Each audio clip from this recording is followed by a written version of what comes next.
Hi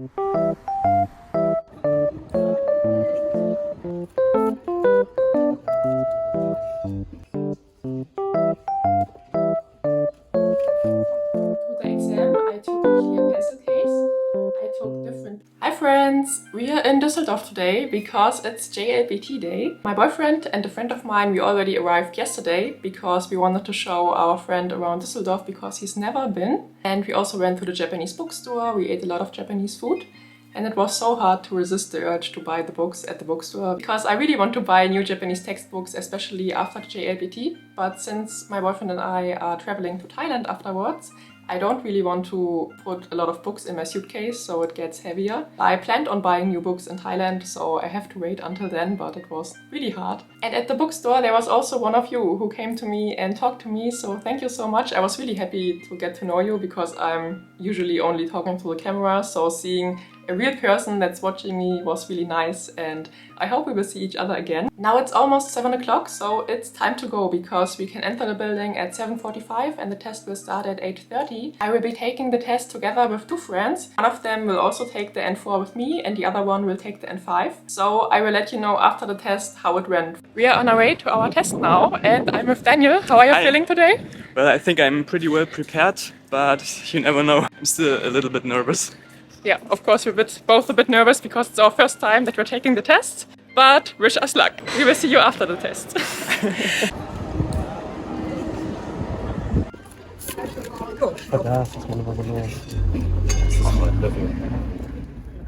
Today is the day after the exam and I will talk about my whole experience. I sat the test for the first time and I took it in Düsseldorf, Germany, which is the Japan capital of Germany, and it took place on the 2nd of July in 2023. To the exam I took a clear pencil case. I took different pencils because I took a normal one and I also took a mechanical pencil, an eraser, a ruler, some highlighters, also a pencil sharpener, a water bottle and a snack. We also had to bring our test voucher and our ID card so that they could check if we are really the person that applied for taking the test. Unfortunately, I wasn't allowed to use half of the stuff that I brought, so I had to put away my pencil case, the sharpener, the ruler. We were only allowed to have our pencils, our eraser and our water bottle and the test voucher on our desk, and everything else we had to put in the bag, and we weren't allowed to use any of it. The venue where the test was held was the Volkshochschule in Düsseldorf, and the building opened up at 7:45 and we were supposed to be there at 8:25 at the latest, because the letter we received said the test starts at 8:25, which was not the case. We had to be there earlier for registration, which was really quick. I don't know why they wanted us to be there so early, because we just sat around there from 8:10 to 9 and we were just staring at the wall. Nobody was talking and it was really boring and also quite nerve-wracking because we were all ready and we wanted to write the test but we couldn't. So yeah, the test only started at 9 and 10 minutes before the test started, so 8:50, the supervisors explained to us how the test works. So how we should put the answers on the answer sheet and where we have to put in our birth date and also our name, our registration number, etc. They did a really good job explaining everything and they also made sure that everyone understood what they were saying. And yeah, then the test started, of course. The first part was vocabulary and also kanji, and we had around 8 pages and 25 minutes, which was alright because I was finished with them pretty quickly. I blazed through the kanji section because kanji is actually my strongest skill, and I think I only spent like 5 minutes on those tasks. And then I went on to the vocabulary part, which was also quite alright. And I spent around 10 minutes at the most on this part.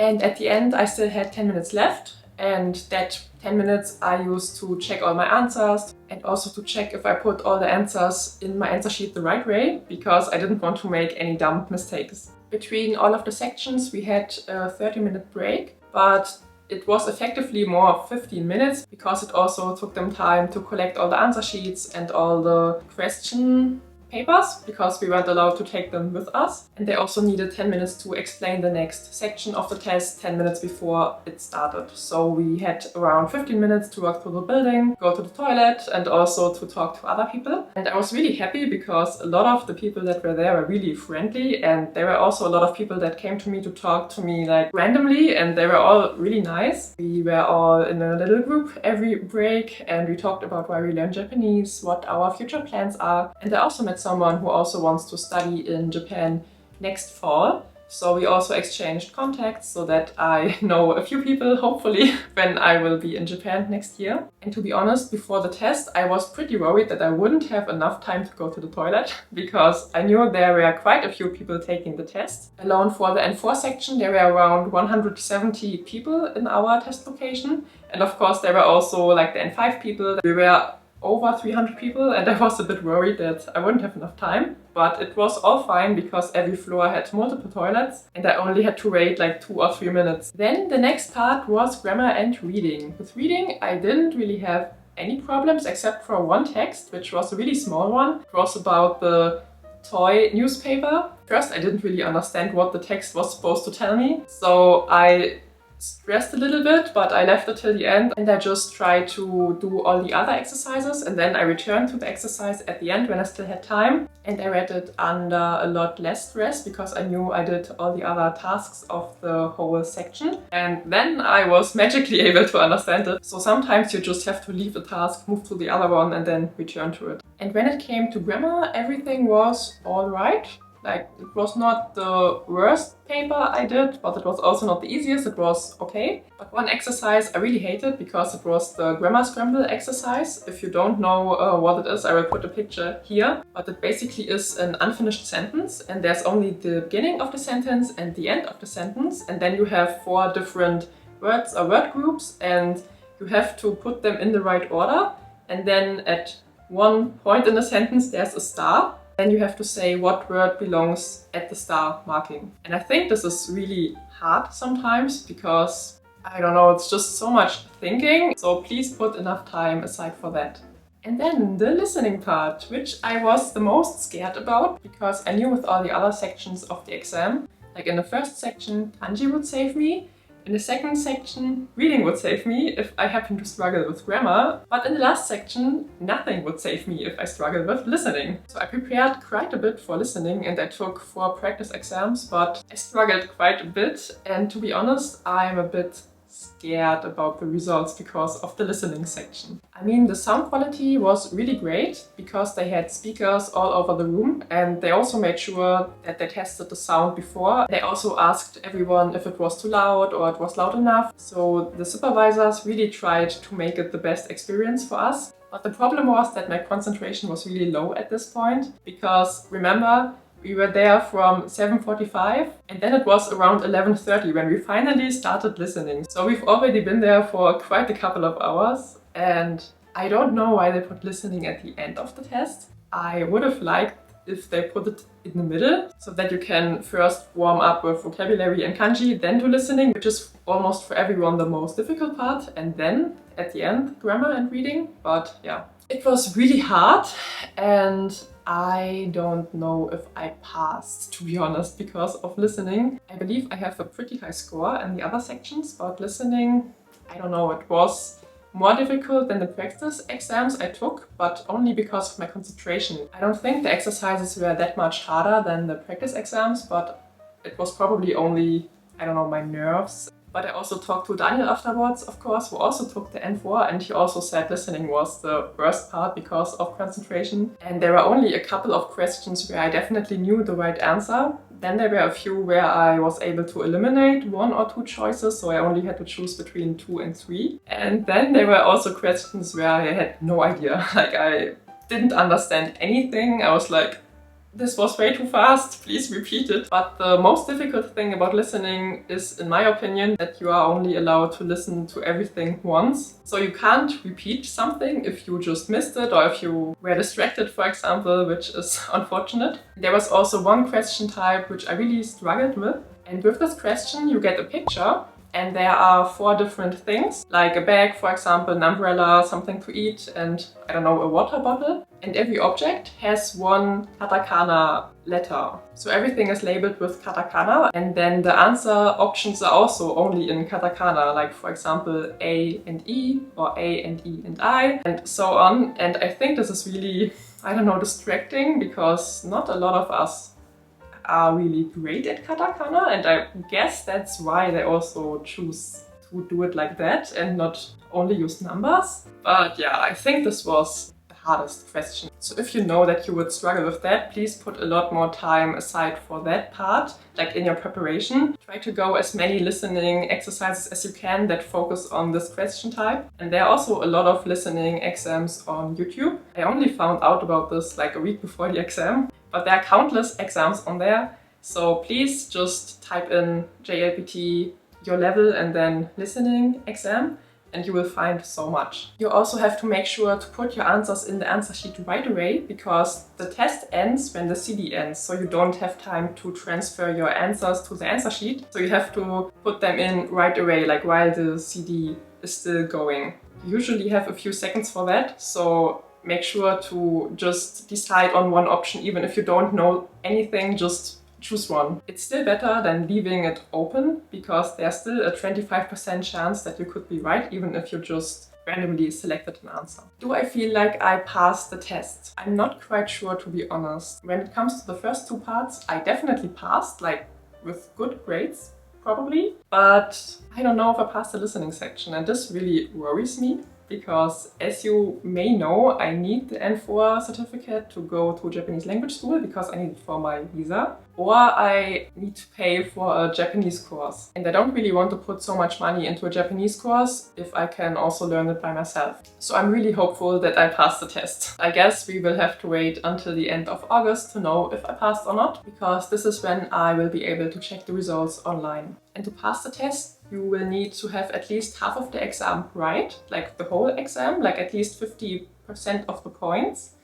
But for each section, you also need to score at least 19 out of 60 points, at least for N4. And this means you need around 32% of each section. So it doesn't matter how good the first 2 sections are for me. If I have under 32% in listening, I won't pass. So this is a bit annoying, but I also understand why they do it that way, because if I'm not able to understand a lot of Japanese, how good is my Japanese really? And now on to a few tips. When it comes to supplies, please make sure that your eraser doesn't smudge, because I had 2 erasers with me. One that I had in my mechanical pencil was a pencil from Pilot. I tried using it, and it smeared everything over the whole paper, and I wasn't able to get it off with the other eraser afterwards, so please be careful. And also, if you still have time before the test starts, I would advise you to just using your pen at the edge of the paper and try to erase it with both erasers and see which one works best. I hope the machine is still able to recognize the right answers that I put in the answer sheet. And if you're not quite sure about the right answer yet, try to only color it in really lightly, so that you're able to erase it more easily. Because I didn't do that, I also just went in with full force, and it was really hard to erase everything that I wanted to change at the end. But if you do that method, please also don't forget to make everything darker at the end, because if you don't make it dark enough, the machine that reads all the test papers won't be able to count those answers. And the next tip is, don't dwell on questions where you're not quite sure about. Just leave them and do all the other questions and return to them if you still have time at the end. Because there's no point in sitting there taking 5 minutes to answer one question and then you don't even have time to do all the other questions. Even if you don't know anything, just pick one randomly. I mean, there's still a 25% chance that you're right at the end. Also, don't bother to read the whole sentence from the kanji section. It's usually enough if you get the gist of it and just skim over it to choose the right answer. Because if you sit there and try to understand everything, you will waste a lot of time. I also talked about the grammar exercise that I really hate earlier. So the grammar scramble exercise. Before I took the exam, I heard a really great tip, also on YouTube. If I remember, I will put it here. And the girl said that her teacher told her that you only have to look at the word right before the scramble and the word at the end of the scramble, and try to see which words of the scramble fit those both parts. Because if you have those, there are only 2 words or word groups left that you have to put in. So it takes a lot less time than if you try to do every 4 pieces at once and try to sort them.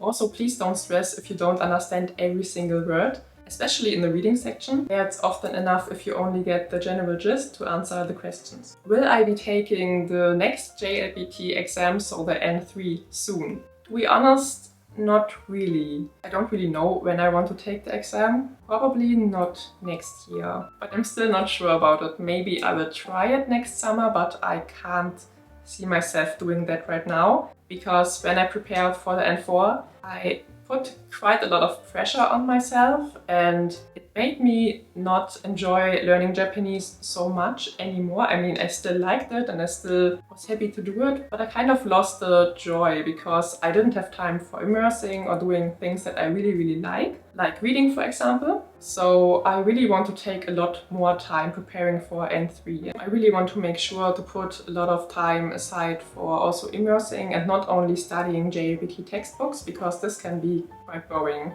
to be honest, after quite a while. And of course, there are also a few other things that I have to do in my life except for learning Japanese. So I don't really want to stress about learning so much. I plan on starting N3 resources at the end of summer or the start of autumn. And until then, I also want to do other stuff. But what this will be, I will talk about in my next video. Now on to resources that helped me preparing for the JLPT. To be honest, every resource I used was helpful in its own way. But if I only had to pick one resource, it would be the Nihongo Gohyakumon book, because it had a lot of questions for kanji, vocabulary and grammar. So it's a really well-rounded book. And I also got a lot of conversation vocabulary from that book, because in the listening section in Mondai 3 and 4, there are question types where a person says a sentence and you have to pick the right answer to that sentence. And oftentimes those dialogues also appeared in this book. So I also knew a few answers from that book, fortunately, because otherwise I wouldn't have been able to pick the right answer. I put links to every resource that I've used in the description box below. And if you want to know more about the books and the resources that I've used, you can watch this video right here. I also plan on doing reviews about each resource in the future, so if you don't want to miss that, please subscribe. If you know someone who could benefit from this video, please share it with them. Thank you so much for watching till the end, and I will see you next week for another video. Bye bye!